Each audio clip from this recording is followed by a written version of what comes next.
ไม่ทรงค่าโจไปมาด้วยวิดีโอคาเฮาในแคนตอบเรียกซับสไครป์ปันและหิ่งลำนั่นเสียดำค่ะยินจมขอบใจใหญ่ค่ะย้อนความเอาเนี่ยก็เพลง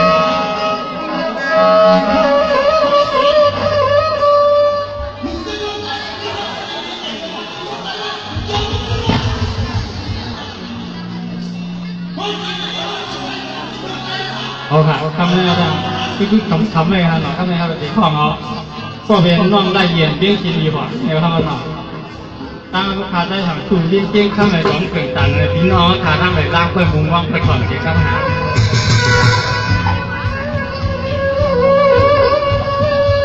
เรื่องว่าคันในมันเปลี่ยนขวัญขึ้นหน้าเรียบยอมมาทุน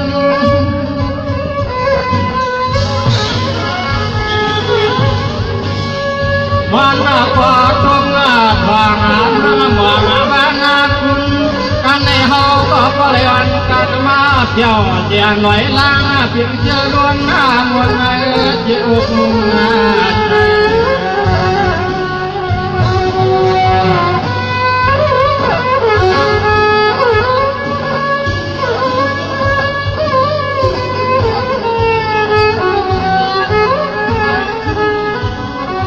เจ้ามันที่เจ็บจะท่าที่น่าจะทายวงไปที่ไหนก็ของจะมีแค่ไม่รู้ลางจะมาโจจะมึงมา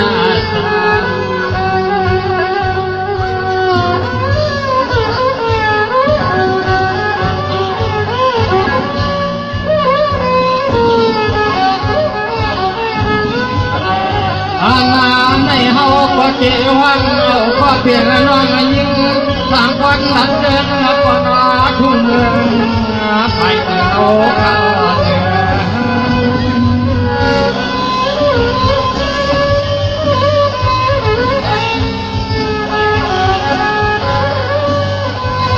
เราทำนี่ก็ยิ่งเจ็บข่าวน้องพวกเนี่ยยังว่าน้องไอ้เย็นนั่นก็อยู่เจ็บเช่นที่ว่างานอะไรของจุดเท่านั้นว่าความเมื่อความก็ยังได้เฮาก็เจริญความเที่ยวใน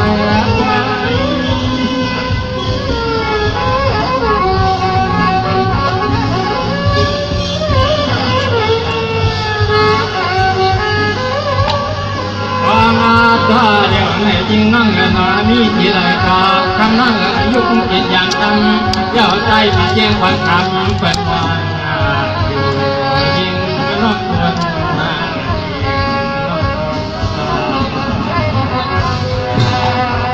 น้องเนี่ยพี่กว่าเลยทำมาถอยล่างหนักก็กดกันหนาในเสียงก็คือขับขับยักษ์ไปว่างกับมินกันค่ะไม่ได้ค่ะพี่เอ๋เนาะนักว่าที่เสียงคำเป็นมาวัดทันทีนี่ป่วยนี่ให้ยินน้องก็ที่ใจในน้องก็ยังมาได้ร้อยเนาะทางว่าจะได้ยินเสียงเขาเครื่องไฟฟ้ามันมีขึ้นข้างใจกันเนาะพี่เนาะเครื่องมีดีเสียงดีแต่ยังน้อยมีกว่ามาขึ้นแล้วเนี้ยในปีก่อนมีกว่าไหนก็เป็นมีกลุ่มมีกลุ่มคนฟังกันเป็นเห็นก้อยในขึ้นหลังใต้สายคือคนก้อยเรียกมันก้อยนักก้อยในก้อยในนี้เนี่ยก็พาขึ้นอัน10 บาทครับอัน10 บาทอัน10 บาทครับวิธีว่าในเรือในเนาะคุยหาในนั่งอย่างตั้งตัวเล็กๆมันไปเลยนี่ท่านก็ได้ศึกษามีใจสู้มีความใจกันเนาะยาวอ่ะเหมือนกันเนาะเหมือนกันหมดครับ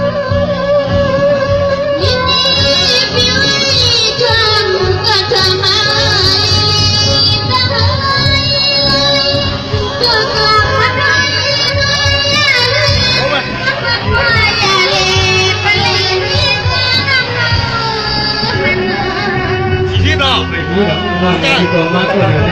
น่าแกมาด่าเนี่ยไม่ต้องไปตามให้เลยค่ะ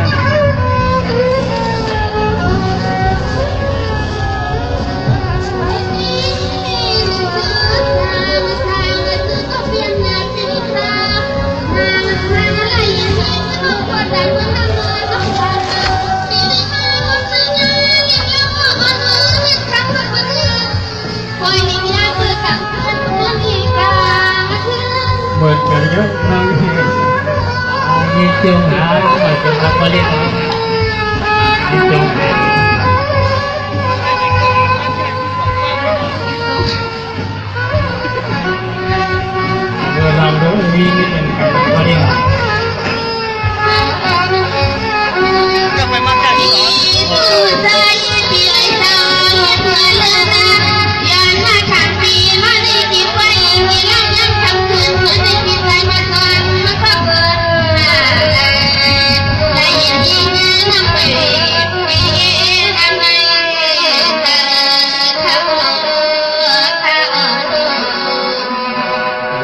สียเวลาได้ยังไง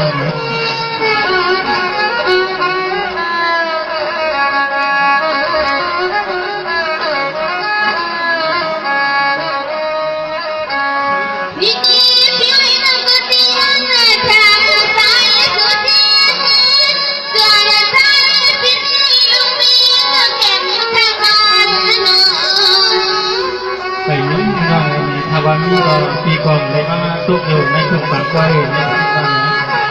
เพราะว่าปีก่อนเป็นนี้เยอะปีละคนเลยพาได้ยามมาเต็มเมืองเราถึงมาเต็ม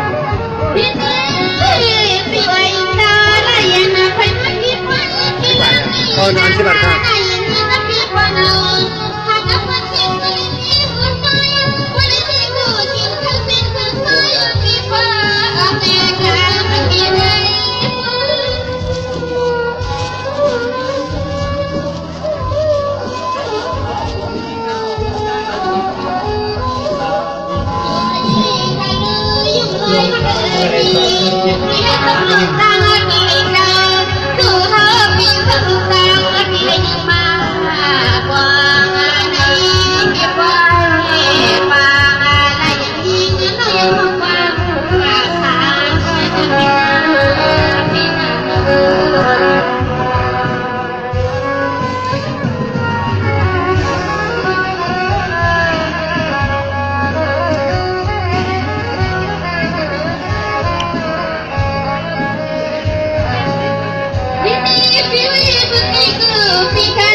พี่ก็มาถามคนมีนายที่มาถามคนเดียวน้องครับก็ย่อมถามแบบนี้ก็ไปพูด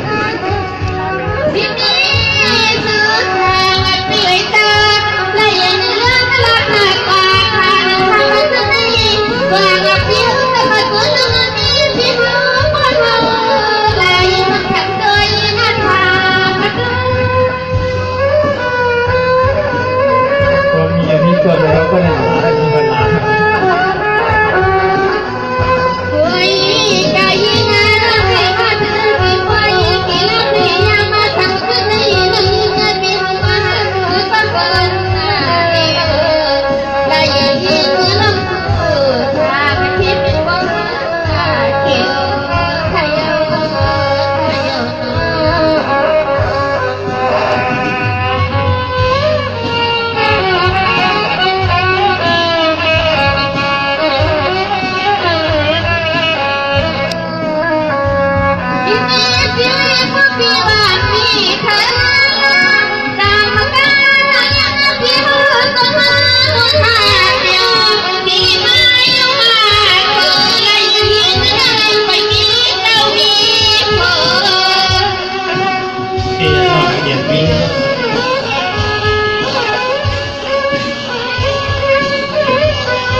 น้องก็ห้ามหรือก็ห้ามนี่น้องก็ชอบกิเลสด้านนี้ก็เป็นน้องว่า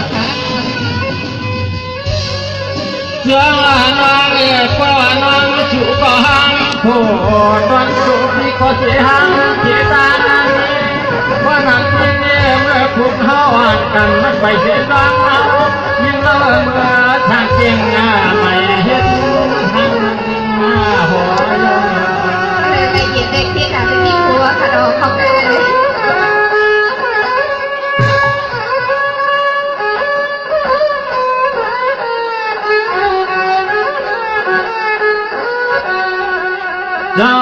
เย็นคำนั้นยังเสียนอกใจทางเสียงแค่คนมอเสียเลยย้อนเทียบทั้งพอการยังน้องไปช่วย เสียพันนี้ได้ยินน้องกองก็หัวลอยผู้หาถ้าตกเป็นยังไงให้เต้นค่ะต่อ ระหว่างน้องละเย็นยังคำน้องที่หน้ายังพี่ทางเท่าอยู่มาก็กว่าเพื่อนนั้นลองเขาลองเดินเรื่อยเรื่อยรอฟังเพื่อเขาพี่เฮาอยู่ก็เดียวที่ปีใจโซ่ลึกนะใครโยเนี่ยมันก็เบี้ยวทะเลบนทางเดียวสูงรู้ทิ้งได้ยินสักเป็นคนก็มีคนปีใจโซ่ทั้งที่ทั้งนั้น ความเจอเดี๋ยวเนี่ยหาความเดือดด้วยใจงานมุกด้วยว่าละคนที่มีไหนความเกินหากยังตั้งเรื่องทำมาใหญ่เดี๋ยวความคุณแค่ด้วยเจ้าควรอันเจ้าได้ยินให้เห็น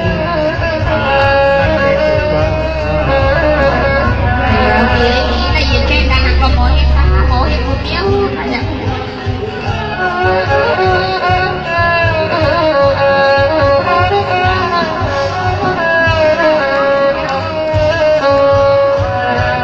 ว่าได้เห็นว่าเป็นน้องเพราะว่าจุดเจี๊ยบเจี๊ยบจวนเอาเนาะเมื่อถูกเลี้ยงไม่จุกว่าไปจังเอาที่เจี๊ยบจุดยิงแล้วเขาแม่ทุ่งเสียงไม่จวนเที่ยวไปมา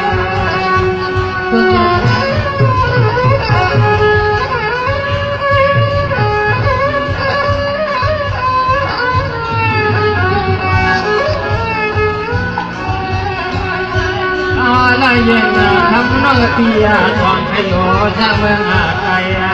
ก็วันไหนก็ไปยังจวนทางใจดีทางให้เพียงครั้ง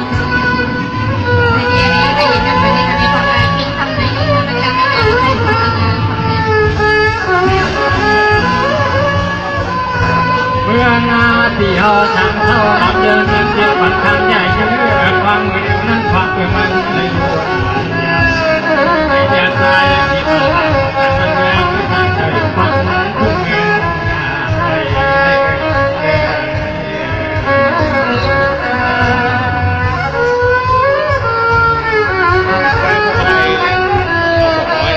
เอา200ครับ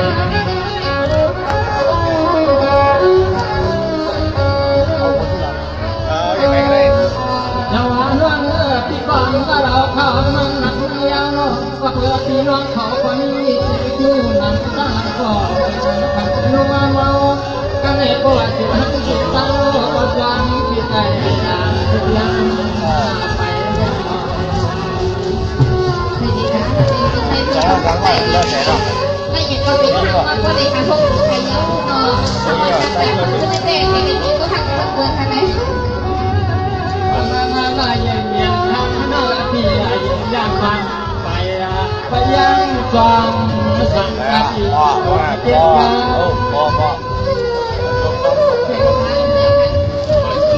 เลี้ยงไว้ทั้งนอกนะกูโก้นะคือว่าตาพี่เดี๋ยวเลยพี่น้องตาคือมันแล้วก็ทำไปยิ่งถึงถ้าเราเลี้ยงเลยพี่น้อง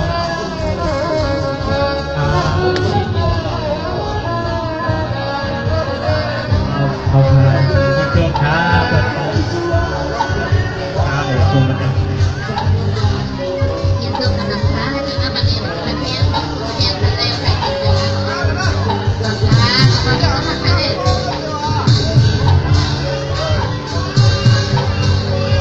สวัสดีครับเลยก็ได้ยอดมากเลยเนาะพี่ชายด้านหลวงกับพี่น้องครับกับพวกมาดีมือทั้งมือพาเดี๋ยวเป็นของพี่ชายด้านหลวงเดี๋ยวไหนว่ากันแล้วร้อยพูดนะเยาอ่ะครับอันนี้อะไรไปเลยอันนี้เอาไปเป็นไรครับสวัสดีครับถ้าได้จิตผ่านไปแล้วพี่ชายด้านหลวงน้องเอ๋กับพี่น้องเขา